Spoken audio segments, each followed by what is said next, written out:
Masih bingung dalam hal komunikasi? Yuk simak video ini. Dalam komunikasi ada yang namanya komunikasi intrapersonal, salah satu bagian yang dapat mendukung keberhasilan dalam komunikasi. Contohnya, introspeksi diri, meditasi diri, beri afirmasi positif, memotivasi diri, dan lainnya yang berkaitan dengan diri sendiri. Ada juga teori Johari Window, berasal dari gabungan dua nama ahli psikologis Amerika, yaitu Joseph Luv, lahir 1916, wafat 2014, dan Harrington Ingham, lahir 1914, wafat pada 1995.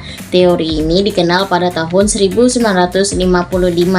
Pada teori Johari Window terdapat 4 bagian. Yang pertama ada open, terbuka, wilayah yang berisi informasi yang diketahui oleh individu dan orang lain. Contohnya yaitu ketika individu memperkenalkan diri kepada orang lain seperti "Halo, saya Monkey." "Ya, saya Fish." Dan mereka pun saling terbuka dan mengetahui satu sama lain. Yang kedua yaitu ada blind, yang artinya buta, wilayah individu yang diketahui oleh orang lain tetapi individu tersebut tidak menyadarinya. Contohnya seperti bau badan. Yang ketiga yaitu unknown, tidak diketahui, kejadian yang di bawah alam sadar tidak diketahui oleh individu maupun orang lain. Contohnya yaitu mengigau, ketika sedang tidur bahwa salah satunya yang terbangun mengigau, kembali tertidur, dan setelah bangun mereka pun tidak ada yang menyadarinya. Yang keempat yaitu ada hidden, tertutup, wilayah individu yang hanya diketahui oleh dirinya sendiri, tidak diketahui oleh orang lain. Contohnya aib, dan ketika mendapatkan nilai ulangan yang jelek tidak mau memberitahu kepada orang lain. Pernah tidak sih kalian ketika dalam satu kelompok yang sedang membicarakan hal politik, kamu di situ bersikap pendiam, lebih tertutup dibandingkan dengan pembicaraan hal kecantikan?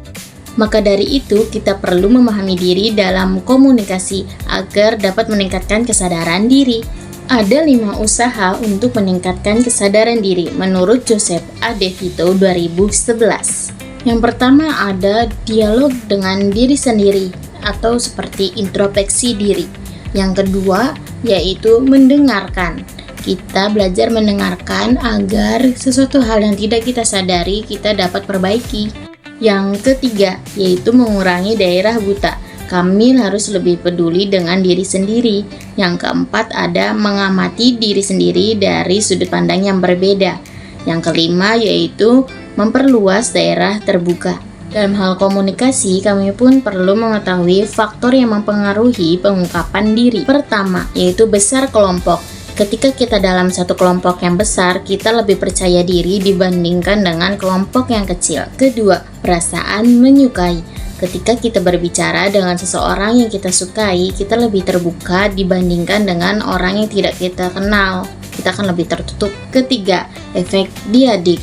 Proses komunikasi antara dua orang yang berhadapan secara langsung yang tidak diketahui siapa penerima pesan, siapa yang pengirim pesan, itu adalah obrolan yang mengalir begitu saja. Keempat itu kompetensi. Kita akan jauh lebih percaya diri dan mengungkapkan banyak hal tentang diri sendiri di bidang sesuai dengan keahliannya. Kelima yaitu kepribadian. Ketika kita kepribadian ekstrovert, kita lebih banyak mengungkapkan diri dibandingkan dengan kepribadian yang introvert. Keenam yaitu ada topik pembicaraan.